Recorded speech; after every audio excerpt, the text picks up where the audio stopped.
बिस्मिल्लाहिर्रहमानिर्रहीम। जैसा कि आप लोग को मालूम है कि कंप्लीट इंग्लिश ग्रामर कोर्स में पार्ट्स ऑफ स्पीच से हमने स्टार्ट लिया था और 6 नंबर पे प्रीपोजिशन आया था। तो प्रीपोजिशन और उसके टाइप्स हुए थे। फिर कल हमने यानी मिस्टेक विद प्रीपोजिशन पढ़े थे। तो स्टूडेंट की डिमांड पे ये हमने मिस्टेक विद प्रीपोजिशन यानी का कि कुछ जो है यानी रूल्स रेगुलेशन बताए थे।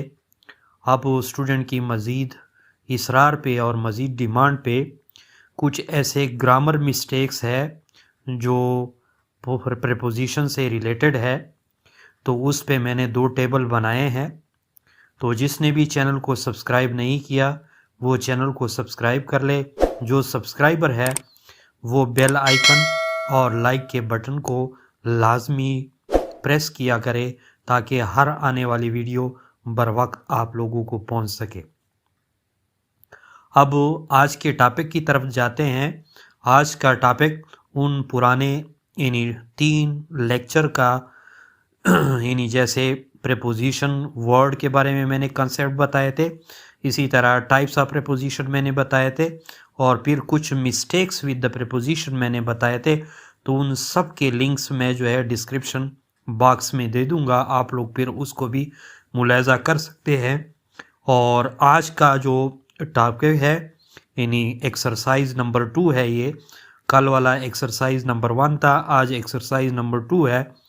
उसमें जर्नल मिस्टेक्स विद प्रीपोजिशन थे, आज ग्रामर मिस्टेक्स विद यानी grammar mistakes related to preposition है। उसको हमने पढ़ना है कि कैसे यानी कुछ ऐसे इम्पॉर्टेंट फ़िक्रे हैं। ये जो टेबल मैंने बनाए हैं ये वो फ़िक्रे हैं जो मुख्तलिफ़ कम्पिटिटिव एग्ज़ाम में आ चुके हैं और मुख्तलिफ़ एग्ज़ामिनेशन में इसकी पूछ गूछ की जाती है और हर आने वाले एग्ज़ाम के लिए ये और भी जो है यानी कारामद और सूदमंद है, क्योंकि ये अमूमन जो है लड़कों से पूछे जाते हैं और उनसे ये गलतियां होती रहती है। तो आइए इन गलतियों के इदराक के लिए हम इन टेबल नंबर 1 की तरफ जाते हैं। टेबल नंबर 1 में हमने कंसेप्ट पढ़ना है बिफोर और फार का। यानी बिफोर का मतलब होता है पहले और फार यानी इस प्रीपोजिशन को हमने पढ़ना है।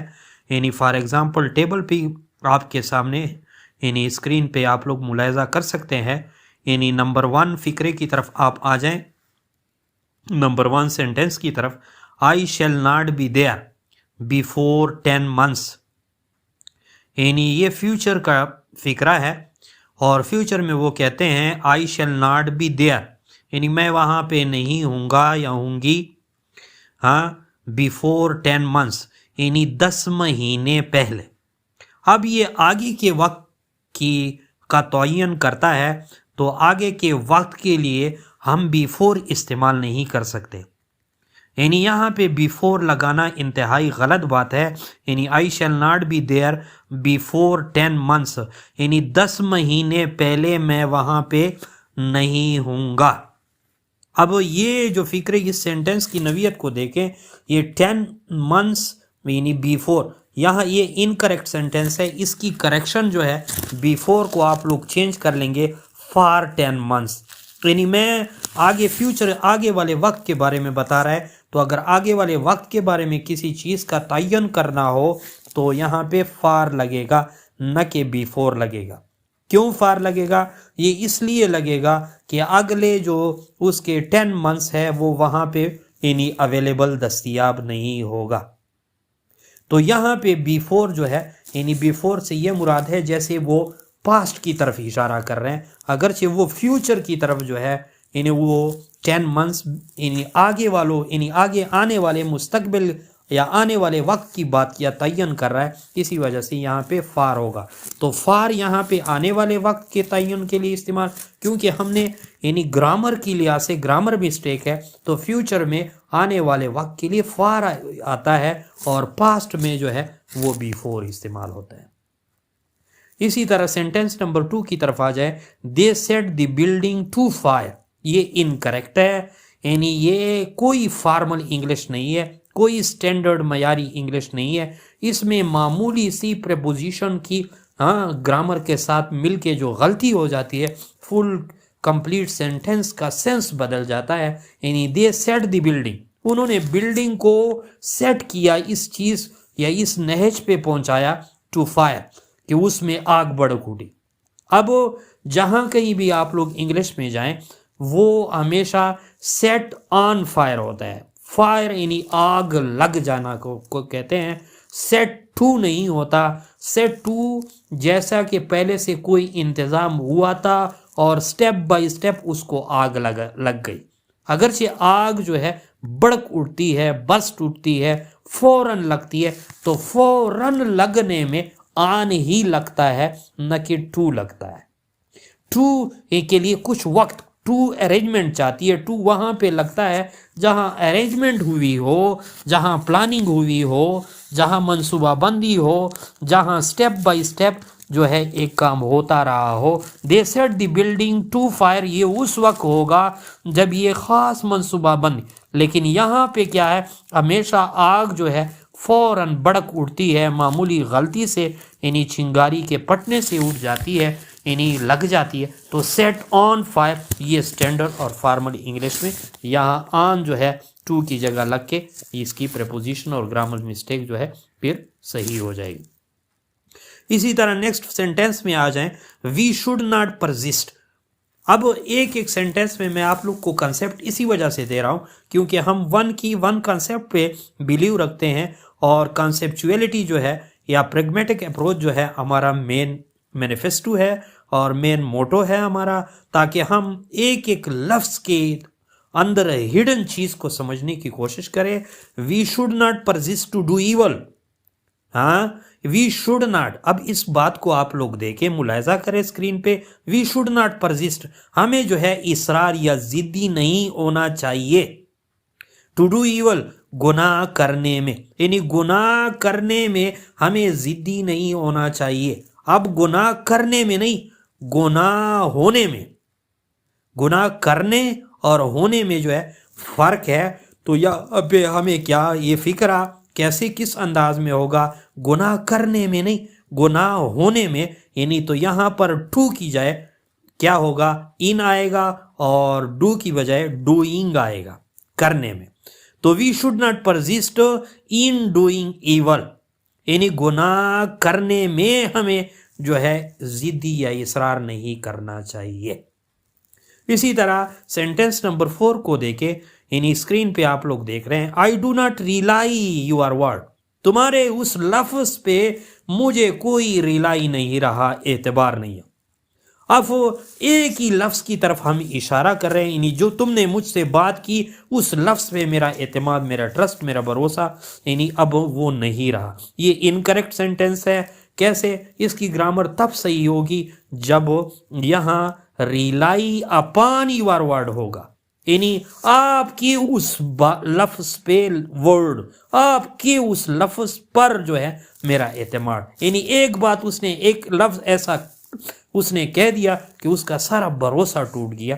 तो वो एक वर्ड जो है किसकी तरफ, तो एक वर्ड की तरफ जब हम इशारा करेंगे तो उसी ही लफ्ज पर, तो अपान यहाँ पे लगाएंगे। I do not rely upon your word, यानी मैं मजीद जो है आपके उस एक, आई डू नॉट रिलाई, मैं एतमाद नहीं कर सकता, अपॉन यूर वर्ड, यानी तुम्हारे उस एक लफ्ज पर। इसी तरह सेंटेंस नंबर 5 में देखें, हिज फ्रेंड साइडेड हिम, ये इनकरेक्ट सेंटेंस है। क्यों?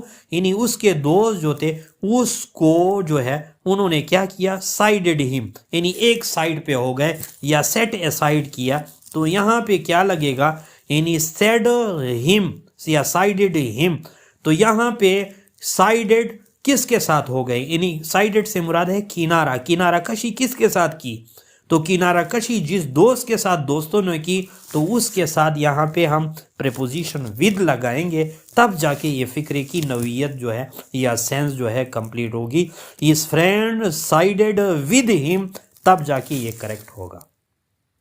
इसी तरह सेंटेंस नंबर 6 है, you can not blame him of theft, आप उसको चोरी की वजह से, या एक होती है चोरी के लिए और एक होती है चोरी यानी चोर, वो कहते हैं यू कैन नॉट ब्लेम, आप उस पे ये इल्जाम नहीं लगा सकते। किस चीज पे? ऑफ थेफ्ट, चोरी के लिए उस पे इल्जाम आप नहीं लगा सकते। तो यहां पे चोरी के लिए नहीं, बल्कि उसने क्या किया है, यानी उस चोरी की वजह से उसे जो है इसे यानी आप इल्जाम, क्योंकि जब चोरी हो जाती है तो उस पे इल्जाम लगता है, चोरी जब नहीं होती तो इल्जाम कैसे लग सकता है। तो यहाँ you can not blame him of the theft नहीं होता, फॉर थेफ्ट होता है, यानी चोरी के लिए। जब चोरी हो जाती है तब जाके उस पे इल्जाम लगता है, चोरी से पहले तो शक होता है, वो इल्जाम नहीं होता, वो डाउट होता है।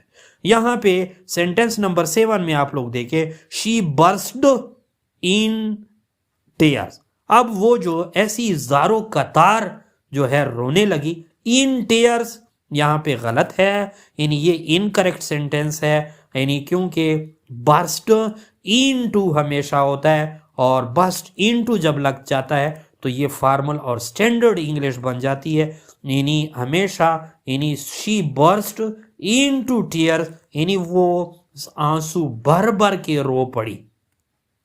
तो यहां पे इनटू जो है सही है, न कि इन सही है। इसी तरह टेबल नंबर 2 पे, तो जिसने भी चैनल को सब्सक्राइब नहीं किया वो चैनल को सब्सक्राइब कर ले। अब टेबल नंबर 2 की जानिब आ जाए, यहाँ भी दो अहम, यानी कुछ अहम चीज़ें हैं, कुछ अहम कॉन्सेप्ट है, उसकी तरफ आपकी तवज्जो, यानी जो रोज़मर्रा की गलती है, रोज़मर्रा के टेस्ट में आते हैं। फॉर एग्जांपल नंबर 1, यानी this is the key of my room, मेरे कमरे की ये चाबी है। बहुत ही सीधी सादी यानी कॉमन सेंटेंस है, लेकिन ग्रामर की मामूली गलती की वजह से, प्रेपोजिशन के साथ मामूली जो है चेड़ की वजह से ये फिक्रा गलत है। दिस इज द की ऑफ माई रूम, ये मेरे रूम की जो चाबी है, ये गलत है, इनकरेक्ट है। हाँ, क्यों गलत है? मेरे रूम यानी जो, यानी this is the key to my room, यानी यही की है जो मेरे रूम के लिए इस्तेमाल होती है, न कि ये रूम इस चाबी की वजह से इस्तेमाल होती है। ये कंसेप्ट है इसके। इसी तरह इन्हीं सेंटेंस नंबर 2 में आप लोग देख सकते हैं, what a dirty face, sign of exclamation है, हैरानगी की अलामत की लगाई है। हाँ, कौन से, यानी what a dirty face looked at the mirror, यानी आईने में देखे। अब आईने पर देखना नहीं होता, आईने के ऊपर जो है स्क्रीन कोई लगा नहीं होता कि आपको चेहरा नजर आए, आईने के अंदर तुम्हें अक्स नजर आता है। जब अंदर ही होगा तो यहाँ ऐड की जगह, यानी ऐड जब होगा तो ये इनकरेक्ट सेंटेंस होगा, ऐड की जगह इन लगेगा, क्योंकि आईने में तुम्हें अक्स नजर आएगा, तब जाके ये सही होगा। इसी तरह टेबल नंबर 2 में, यानी तीसरी sentence, let's begin from page 10, ये अमूमन क्लासेस में आप लोग सुनते हैं, एग्जामिनेशन पॉइंट ऑफ व्यू में सुनते हैं, तो फ्रॉम पेज नहीं होता कभी भी। फ्रॉम पेज वाला फिक्रा जो है वो करेक्ट नहीं हो सकता, इनकरेक्ट होता है।